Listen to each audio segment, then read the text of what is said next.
지금 이 시간 오늘 참석해 주신 분들은 다 봉사하시는 분들이 나와 있습니다. 여러분, 거룩이라는 말의 뜻을 아십니까? 거룩하다.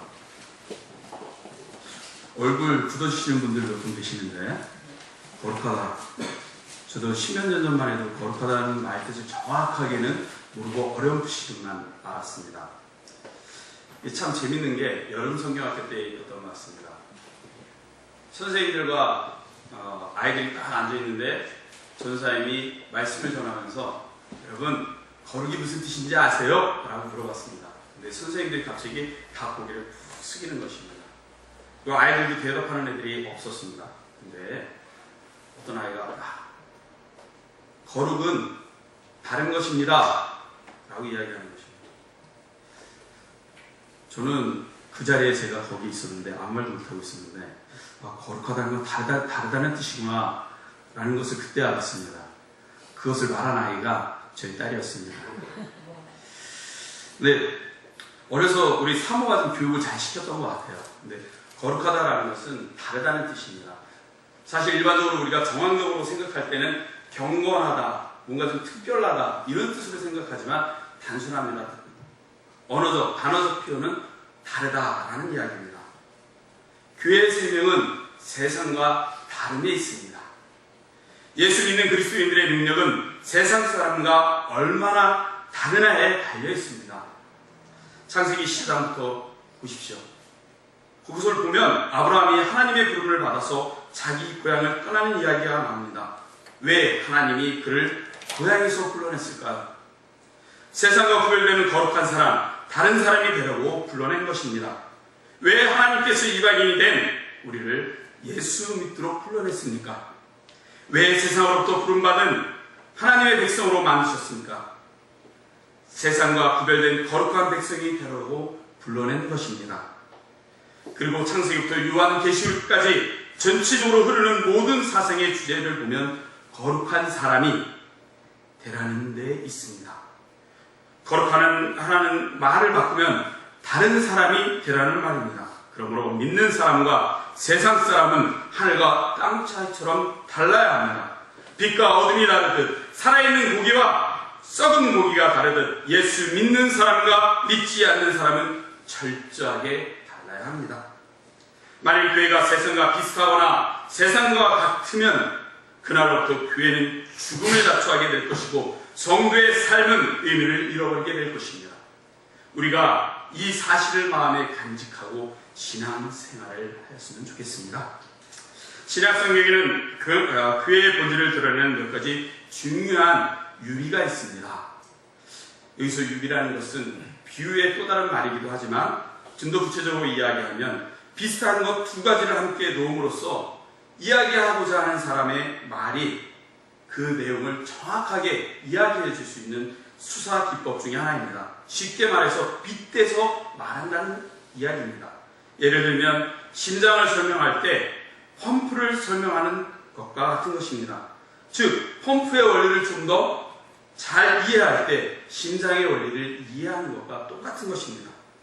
성경에서 가장 많이 소개되는 유비는 교회의 그 머리는 예수 그리스도이시고 나머지는 몸을 이루는 인체 유비입니다. 즉 교회를 인체로 비유함으로써 좀 더 하나님의 말씀을 이해할 수 있게 합니다.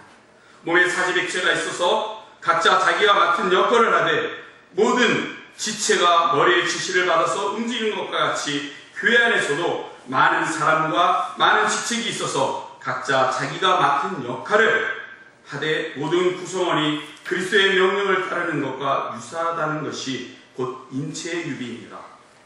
인체에서 겉으로 드러난 지체이든 속에 감추어져 있는 지체이든 필요 없는 부분은 하나도 없습니다.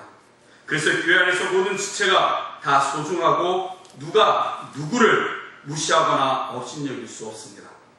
누구나 다 주님 앞에서 소중한 존재인 것입니다. 또 다른 유비는 신부의 유비입니다.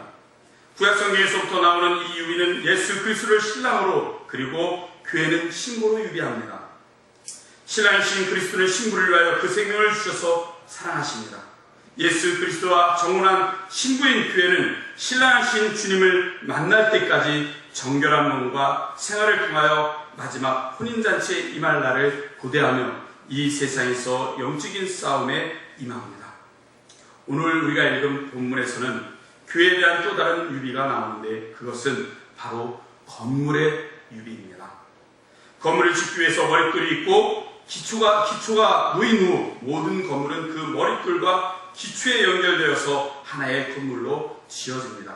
마찬가지로 교회도 예수 그리스도를 머릿돌로 하며 사도와 선지자를 그 기초로 하여 지어짐을 받아가는 하나의 건물입니다. 하나의 건물은 여러 가지 건축자의 결합이라고 할 수 있습니다. 하나의 건물이 완성된 이후에는 그 건물을 구성하고 있는 하나하나의 자재는 각자 그 역할을 하여 그 건물을 이루게 됩니다. 건물의 어느 부분이 그 역할을 하지 못하면 그로 인하여 그 건물은 전체가 위험하게 됩니다. 마찬가지로 교회 구성원 하나하나는 하나님이 거하시는 성전이라는 건물을 이루는 구성원입니다. 오늘 우리가 읽은 에베소서 2장 14절부터 22절에 의하면 이 건물은 아직 완성되지 않았습니다.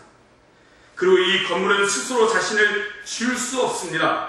그래서 이 건물은 모든 건축자들을 하나로 모아서 함께 지어져 나아가고 있는 중이라고 말씀하고 있습니다.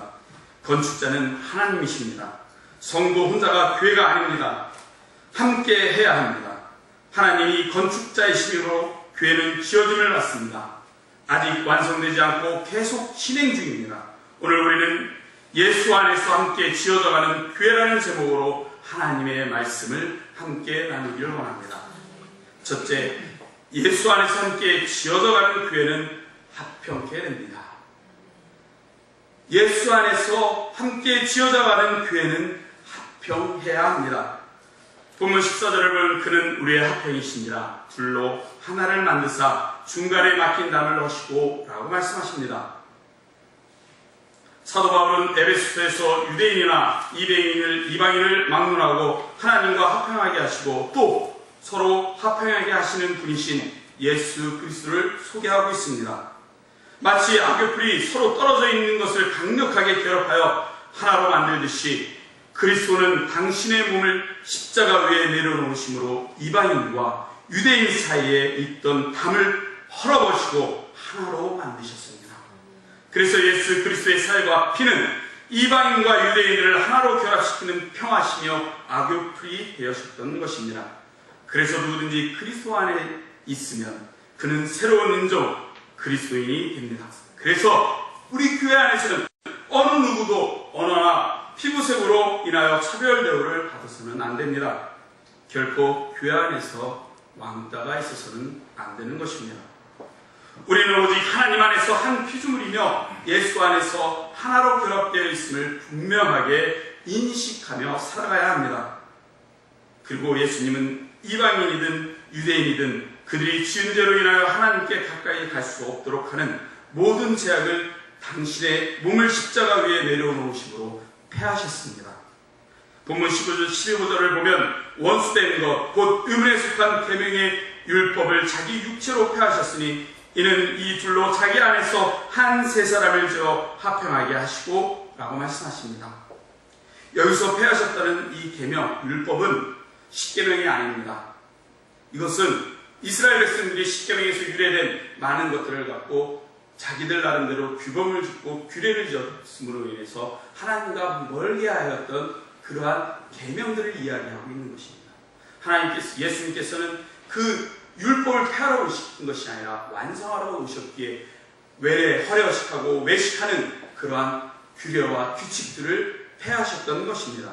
그로 인하여 그 담을 무너뜨리고 우리를 하나 되게 하셨던 것입니다. 여기에서 이미 제가 말씀드렸던 인체로서의 유래로 드러나는 교회의 모습을 다시 볼 수 있습니다. 우리는 서로 다른 모습과 기능과 역할을 하지만 그 나름대로 서로에게 의존하게 되어 있습니다. 예수님의 십자가는 이방인이든 유대인이든 그리스도의 한 몸으로 만드실 뿐만 아니라 하나님과 화목하게 하도록 하십니다. 16절을 보면 또 십자가로 이 둘을 한 몸으로 하나님의 화목하게 하려 하시니라. 원수된 것을 십자가로 소멸하시고 라고 말씀하십니다. 하나님과 원수되었던 우리가 그리스도의 십자가 안에서 화평하게 되는 것입니다. 누구든지 그 자신을 그리스도 안에 두는 사람은 하나님과 화평합니다. 그러나 그리스도 안에 자신을 두지 않는 이들은 아직도 하나님과 원수가 됩니다. 하나님과 원수가 되는 그는 영원한 멸망을 피할 수 없게 됩니다. 십자가는 예수님의 죽음 자체가 아니라 그 죽음을 통해 담당하신 우리의 죄가 얼마나 참혹한지를 보여주는 것입니다. 우리의 죄값을 담당하신 십자가의 예수님을 보면서 죄에 대한 심판이 얼마나 비참하고 무서운가를 볼 수 있어야 합니다. 이 십자가의 엄청난 희생의 대가로 하나님과 우리에게 맡긴 담이 부서졌고 우리 사이에 있던 모든 죄의 담이 다 허물어졌습니다. 그렇다면 이 하나님의 놀라운 사랑을 입고 사는 우리들이 그 안에서 먼저 해야 할 일이 무엇입니까? 우리가 함께 배하는 본문의 에베소 교회는 예수의 은혜를 입고 하나님의 자녀가 되었음에도 불구하고 여전히 담이 존재하고 있었습니다. 그것은 편견의 담이었습니다. 이것은 신앙생활에서 무거운 암과 같은 교회를 침체의 늪에 빠뜨리고 시험에 들게 하는 것입니다. 이러한 편견의 담을 우리는 버려야 합니다. 우리가 대단한 존재라서 예수님께서 십자가에 달리신 것이 아닙니다. 주께서 나를 위해 자신을 이상하시기까지 하신 것은 우리가 자격이 없음에도 불구하고 우리를 인정하고 존중해 주셨다는 뜻입니다. 주님은 우리를 조건 없이 용납하셨습니다. 무조건적으로 받아들이셨습니다. 이 은혜를 깨달았다면, 이 사랑의 의미가 무엇인지 깨달았다면 이제 주께서 나를 받으신 것처럼 우리도 있는 모습 그대로 서로를 받아들여야 하는 것입니다. 그러므로 화평을 이루는 성도님들 되시기 바랍니다. 둘째로 예수 안에서 함께 지어가는 교회는 하나님께 나아가게 됩니다. 하나님께 나아가게 됩니다.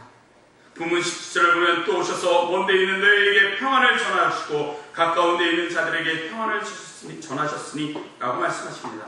이제 예수 그리스도로 인하여 이전에는 하나님의 평화로부터 멀리 떨어졌던 이방인이나 하나님의 선민으로 하나님과 가까운 곳에 있던 유대인이나 평화를 얻게 되었습니다.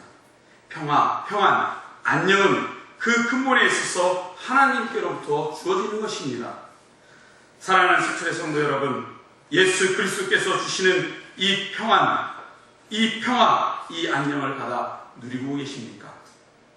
만일 그렇지 않다면 오늘 지금 여기서 마음의 문을 열고 예수 그리스도를 구주와 주님으로 모셔드리시기 바랍니다.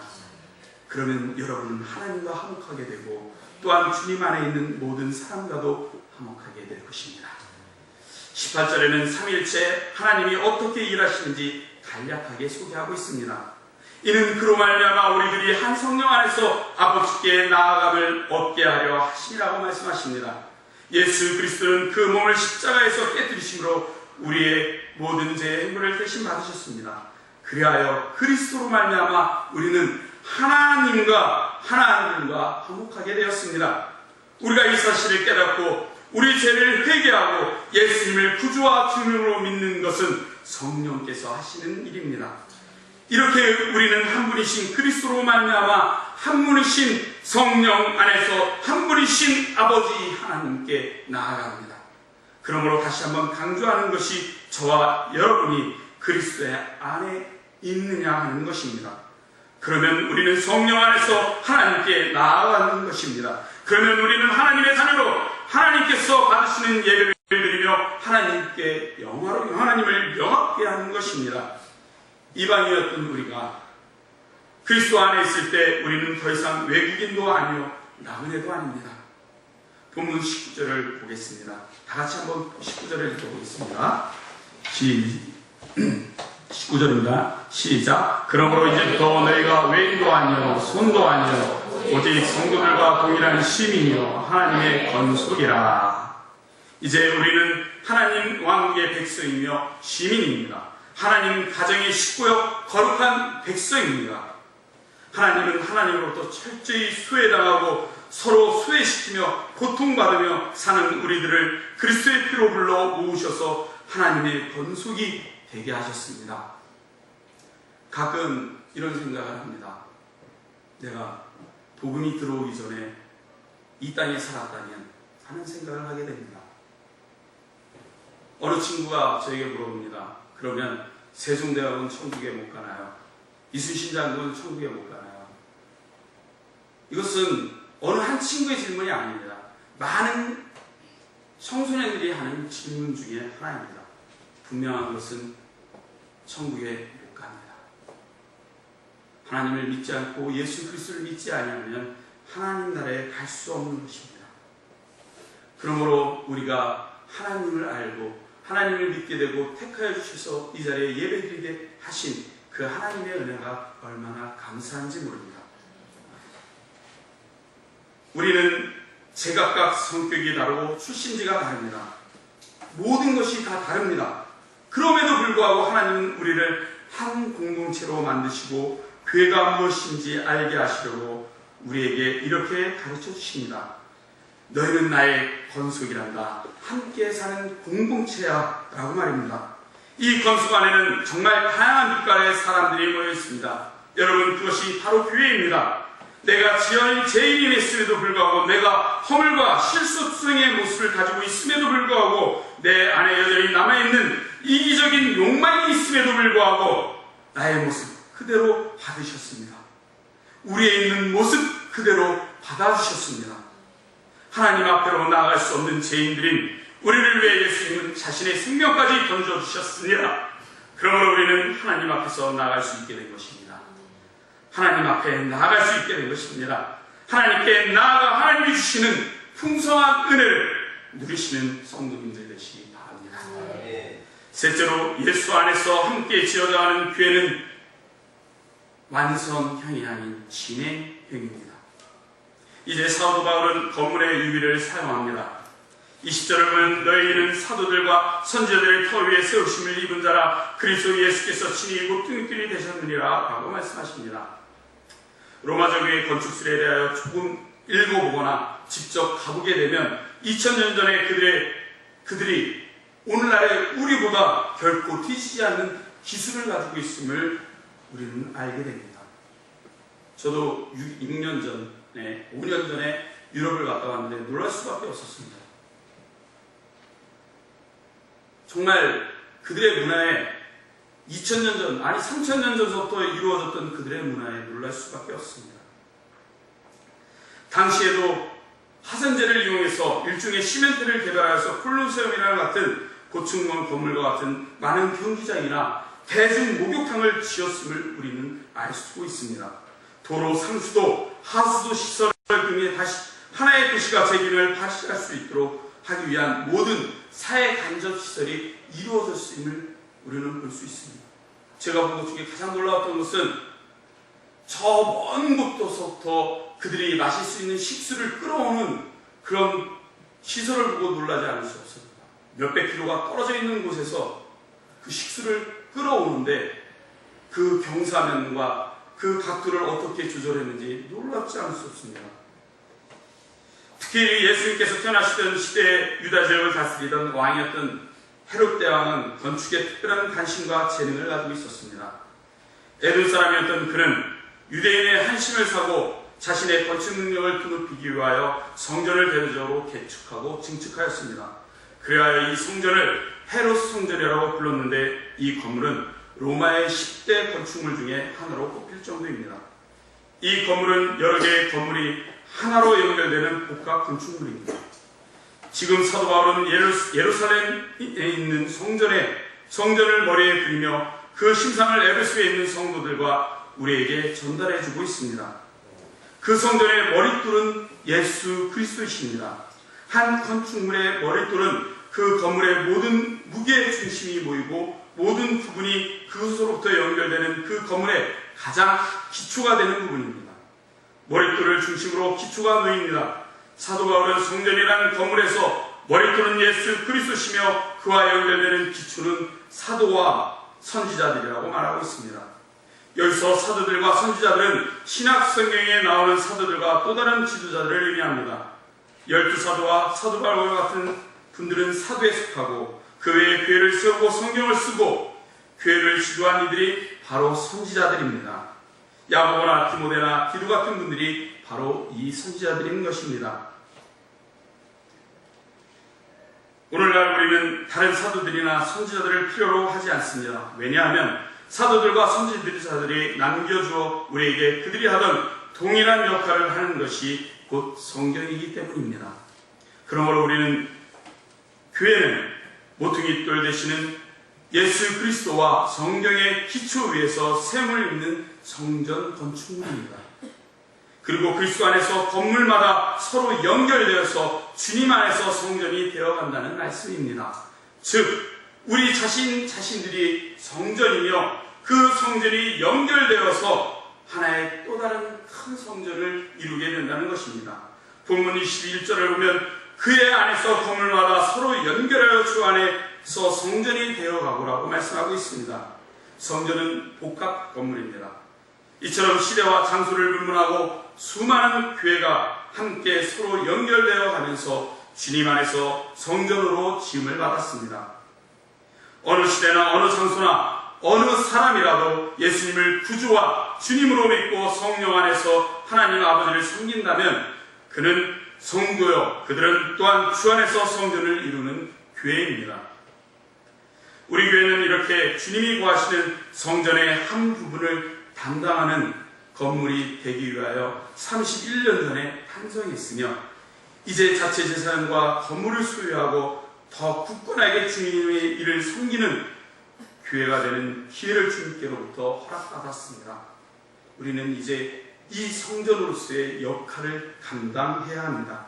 사랑하는 성도 여러분, 여기에서 사도 바울은 에베소 교회라는 한 지역 교회 그리고 그 교회의 한 성도 한 성도가 하나님이 거하시는 거룩한 처소인 성전이 되기 위하여 그리스도 예수 안에서 함께 지어져 감을 분명하게 그려서 보여주고 있습니다.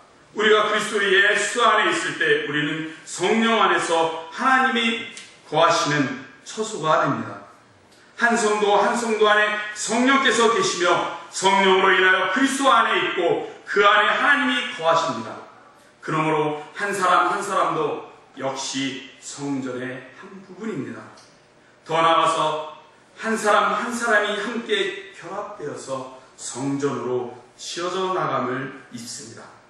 본문 22절을 보면 너희는 성령 안에서 하나님의 거하실 처소가 되기 위하여 예수 안에서 함께 지어져 가느니라.